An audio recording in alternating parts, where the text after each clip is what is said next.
சைவ வேளாளர் குடும்பத்திலிருந்து வந்த இவர் தாலி கட்டிக்கல, வெறும் மாலை தான். சிறு அது இன்னும் கொஞ்சம் சிறுத்தான் அதிகம். அதற்கப்புறம் இவருடைய மனைவி கற்கவில்லை. விழுப்புரத்து பக்கத்தில் தான் அவருக்கு திருமணம் நடந்திருக்குது. பைலம் கோயிலில் தான் திருமணம் நடந்திருக்குது. காவி உடை இதை வச்சு தான் அவருடைய வாழ்க்கை நடந்திருக்கிறது. அவருடைய மனைவி கல்வி அந்த மாதிரி செய்துவிட்டு தன்னுடைய மனைவிக்கு தமிழ் கற்பித்து அவர்களையும் இலக்கியம் பாடுமாறு செய்யுள் பாடுமாறு ஒரு நூல் பாடியிருக்காங்க. நம்ம சுந்தரத்தம்மாள் பேர் பாடி, அந்த சுந்தரத்தம்மாள் பாடிய நூலுக்கு இவர் பாடல் பாடி பாராட்டி இருக்கிறார். இப்படிப்பட்ட பெண் கல்வியை முதன்மைப்படுத்தி சொன்னவர் என்பதற்கு நிறைய சான்றுகள் இருக்கின்றன என்பதையும் இவருடைய வாழ்க்கையிலே பார்க்கிறோம். 59 ஆண்டுகள் வாழ்ந்திருக்கார். இங்கே இருக்கக்கூடிய கௌமார மடத்தினுடைய குரு முதல்வராக இருந்த ராமானந்த சுவாமிகளுக்கு குரு இவர் தான் தீட்சை கொடுத்து அவரை உருவாக்கியவர் என்று அவருடைய வாழ்க்கை வரலாற்றிலே கேள்விப்படுவதற்கு வாய்ப்பு இருக்கிறது என்பதையும் சொல்லி எனக்கு இந்த நல்ல வாய்ப்பை தந்ததற்காக எல்லோருக்கும் என்னுடைய மனம் கனிந்த நன்றியை வணக்கத்தை கூறி அமைகிறேன். நன்றி. நேரம் அதிகமாயிட்டு என்று யாரையும் எச்சரிக்க வேண்டியது. இப்போ அறிஞர்களுக்கெல்லாம் இந்த மாதிரி சொல்றதுன்னா ரொம்ப மனசுக்கு கஷ்டமா இருக்கும். ஆனாலும் நமக்கு செய்திகளை சொல்வதற்கு நிறைய பேர் இருந்தால் நன்றாக இருக்குமே என்று கருதும் பொழுது அந்த குறையை போக்குகின்ற அளவிலே நமது அறிஞர் பேராசிரியர் சொக்கலிங்கம் அவர்கள் மிக அற்புதமாக பல கருத்துக்களை சொன்னார்கள். வண்ணச்சரவம் அவர்கள் ஆறானாலும் சரி, ராசாளியாரானாலும் சரி, 19ஆம் நூற்றாண்டிலே வாழ்ந்தவர்கள் எல்லோரும் அந்த பழைய புராண பிடிப்பிலே இருந்து விடுபடாதவர்கள். அவருடைய சிந்தனைகள் எல்லாம் அதனோடு ஒட்டித்தான் செல்லும்.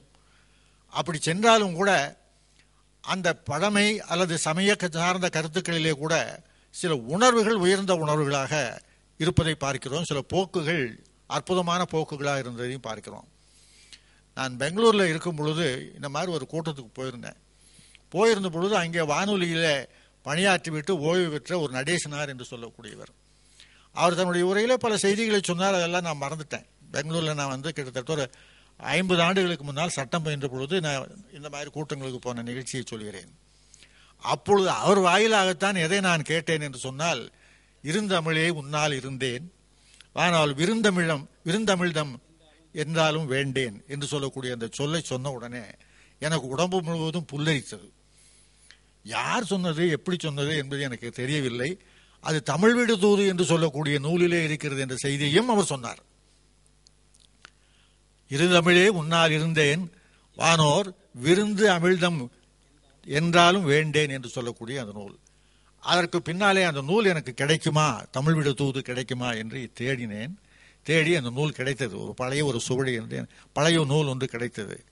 அதை பார்த்தோம் என்றால் அது முழுக்க முழுக்க ஒரு புராணத்தின் அடிப்படையிலே புராண கருத்துக்களை வைத்துக் கொண்டிருக்கிற நூல்தான்.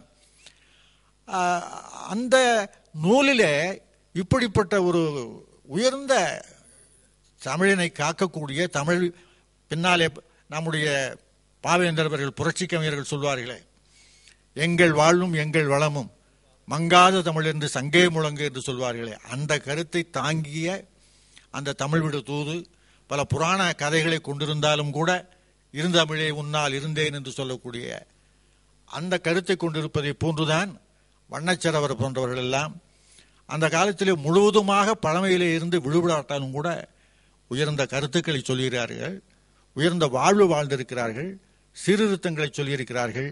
அதை கேட்பதிலே நமக்கு இன்றைக்கு மெத்த மகிழ்ச்சியாக இருக்கிறது. ஆக இந்த அமர்வுக்கு தலைமை தாங்கியவர்கள் அந்த அளவிற்கு எனக்கு ஒரு மகிழ்ச்சி இருக்கிறது என்று சொல்லி இதை நான் இத்தோடு நிறைவு செய்யலாம் என்று நினைக்கிறேன்.